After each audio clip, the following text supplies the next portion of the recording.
first of 2 sessions on VRAR. It's actually 1 of 5 sessions on VRAR, but we did these in a series. And first up is Cameron Schmeits. He's a research associate in the Dallas-Fort Worth region for the Center for Transportation Research at the University of Texas at Austin. There you go. What is it? Okay. Thank you, Kevin. So 360-degree images, maybe not new for most of us, but I think we've found some interesting use cases here on our project that I'd like to kind of highlight. So my boss is Nabil, so I always have to give him credit as well because he makes sure I get paid. So our project is the North Tarrant Express 35W project. We've done this in 3 phases. The blue there at the bottom is 3A, that's done, complete. The green is done and complete, and so we're just basically keeping on going north. I don't know when we'll stop, maybe when we get to Oklahoma. So we're in the north part of Texas. You can see Fort Worth there with the star. What our project is doing is it's a public-private partnership, so we're going to basically take the existing roadway and move it outwards and put our managed lanes in between. We'll leave a little bit of space for additional capacity later. And so we kind of got our highway within a highway. Yeah.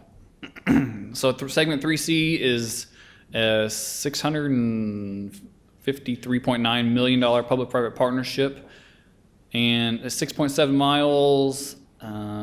Construction is going to start next year sometime, and 161,000 cars a day.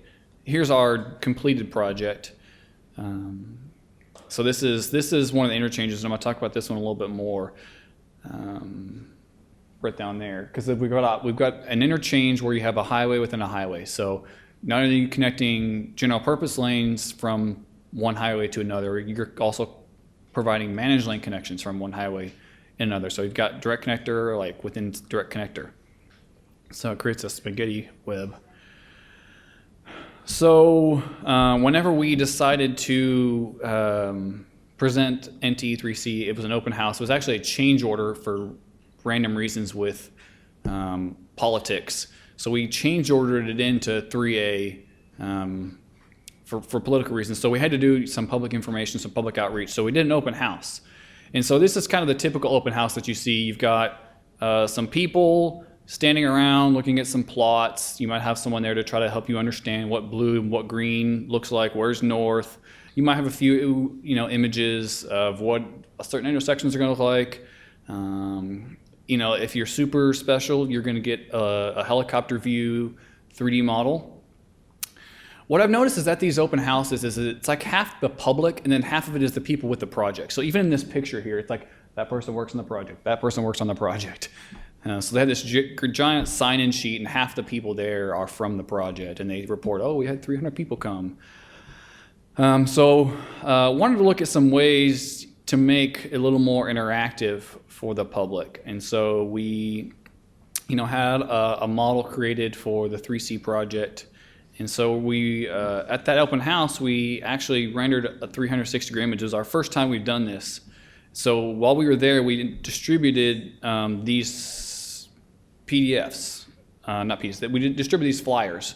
And we also had someone there that was holding an iPad that they could use as well. So this kind of shows you where you are, using an existing Google map. It's getting hot. They're good. So that way you need to know where you are, and then just different ways to get to 360-degree images. I wish 360-degree images could just be shared like a regular photo, but you kind of have to host it somewhere. And so just trying to point them in to make it as easy as possible to get to the 360-degree images. So this is where we're going to basically add in some new direct connectors to a highway. So up and down is 35W, and then this is a state highway 170. So right now I have one that needs to go through this interchange has to come down, go through a light, go through another light, go through another light, then get on. It backs up, it gets crazy. And so we're gonna add in direct connectors from the highway and into the managed lane. So it's just gonna be awesome. So we want to show people that.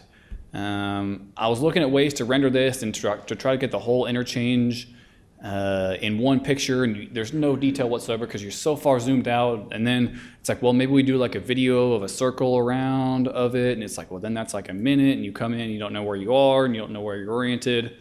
So what's a better way that we could do this? And I'm gonna let y'all be a little interactive here. If you open up, I think on the iPhone, if you have your camera app, you can actually open up your camera and try to take a picture, and it should bring you a link, like at the top where it says open like in Safari. So you can scan that QR code. Wait, is it working? Yes.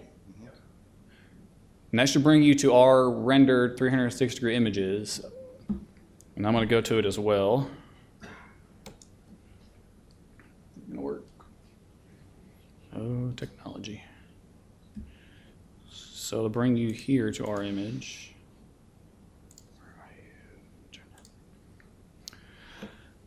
So here we have a north arrow kind of, which is interesting to create, but then you can kind of, just zoom all around and look at, okay, so this is the, the existing roadway. Here's Cabela's, and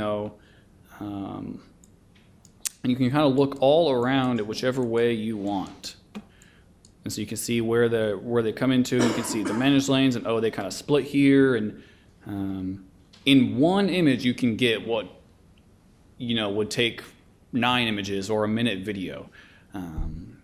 So the public really liked that, and I really liked it that I only had to create one image.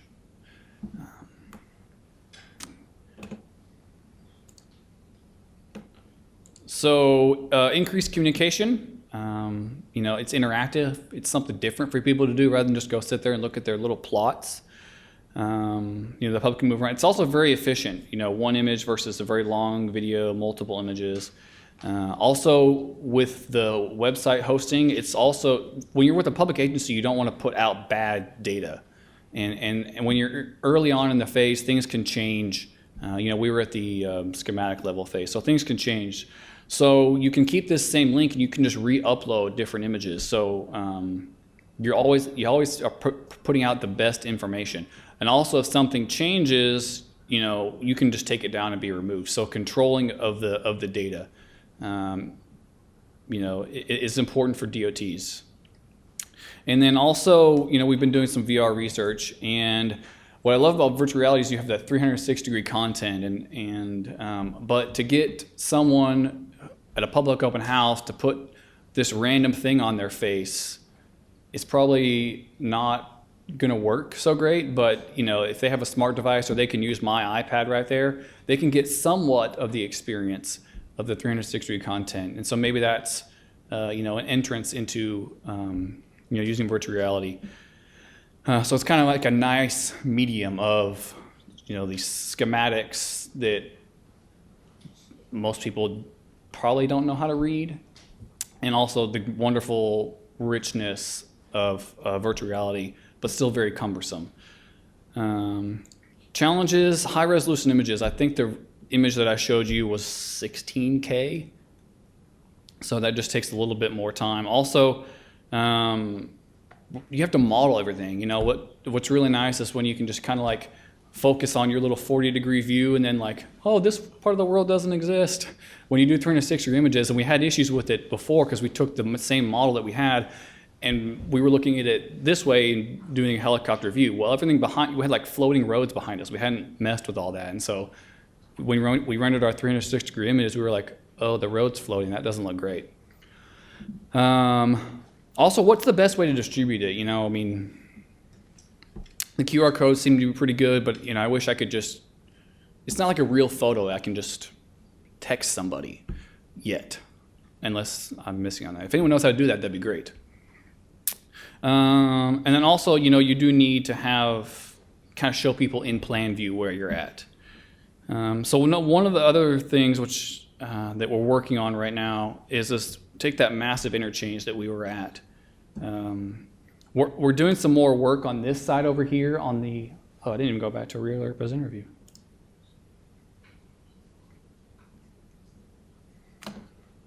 So we got some more money. We're going to change order in, and we're going to demolish some direct connectors that we just built, so we can reconfigure kind of the way that we get to that cross street right there. We're also going to be adding in 2 new direct connectors from the managed lanes out west, and then from the west to the north. And so how do we present that in the best way to show people, it's a problem I'm still working on of, do we do this zoomed out view, then we kind of do this kind of pretty, transition to this view and transition to this view and transition to this view. So here's another view of our interchange. Here's what we're going to do to it. I don't know if you can necessarily see that, but just a lot of work over to the west, but then also we've got those direct connectors that are there. So in the quest to find the best way to educate our public, because we just opened this roadway like a year ago, and they're probably going to be wondering, okay, why are you coming back? Why are you messing up what works? And so we want to make sure to be ready with answers for them, and the TxDOT wants to do that as well. They want to be as transparent as possible. So here's if you like the little interchange 360-degree image, I think when you even get to the bigger interchanges here, I think it's also very impactful. So here's this new ramp that we're going to be building right there, and then we've got another one right here, and then you can see all the work that we're going to do over here with this. This new ramp comes in, this new ramp comes in. So because of the complexity of the interchange, the size of the interchange, the highway within the highway, I really do like what we kind of stumbled upon of using this to tell in a very efficient way what's happening in interchange, which you couldn't do as efficiently with a fly-through video. If you have to render that, it's going to take a while.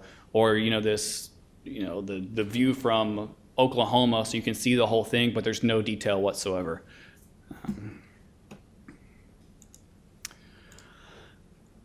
So they're great technology.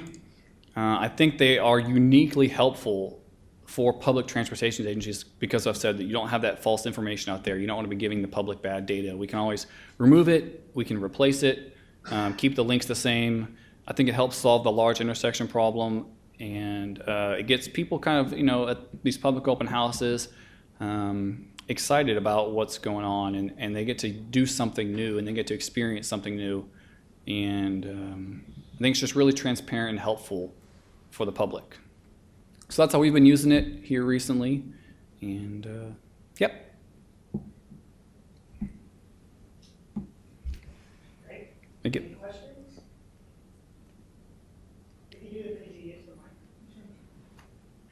Oh, maybe I shouldn't do that. You may have said this, but have you tried to create a virtual open house alternative for people who might not be traveling to the public open house to use it online?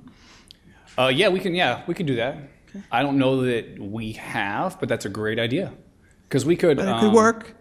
It would work. Yeah, because it's all online, so you can just put it on the website and then they can click the link.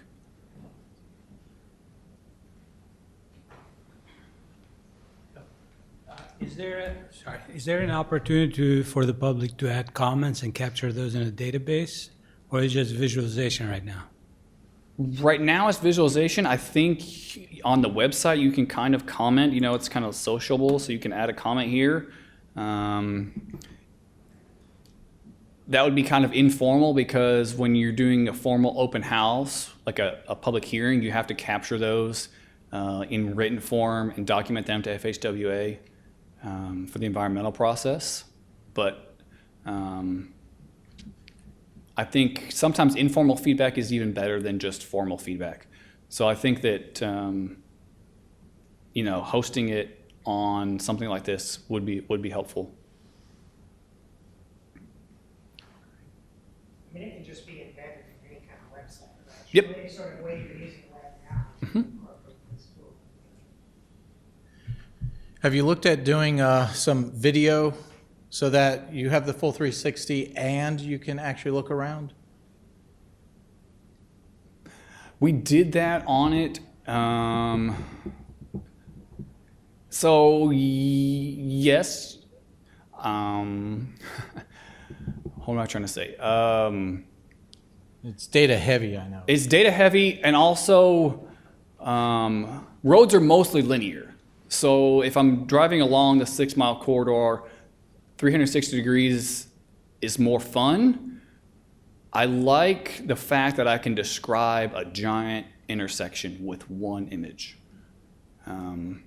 So I guess what I would say is cost to benefit ratio of the, rendering it out, at whatever frames. And I think about 8K is kind of when you stretch it across 360, it's kind of the minimum. So rendering out 30 frames a second. I think it'll be trade-offs. We did that. It's not, I got better feedback from here, from the interchanges.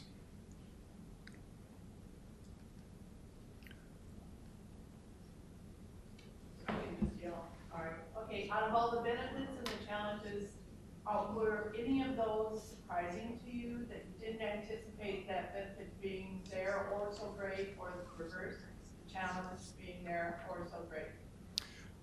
We just wanted to do something cool with the public open house, and like I said, we kind of stumbled upon, just because we did it at an interchange, because that was kind of the most exciting part of the highway. We're like, oh wow, so yeah, it was kind of a surprise, and that's what I like about visualization is you still get surprised just by modeling things and viewing it. There's just all these benefits that you didn't even think about before came out of it, and then my boss was like, also, it's up to date. We can just take it down, and I didn't even think of that. I just wanted to do something cool, and then stumbled upon the benefits. So yeah, I think a lot of them just came out of trying to. I just wanted people to have something to interact with at the public open house, because I saw that half the people there were the people that worked there just talking to each other, and the other half, didn't understand. VR is making visualization cool. Well, thanks, Karen. Thank you, guys.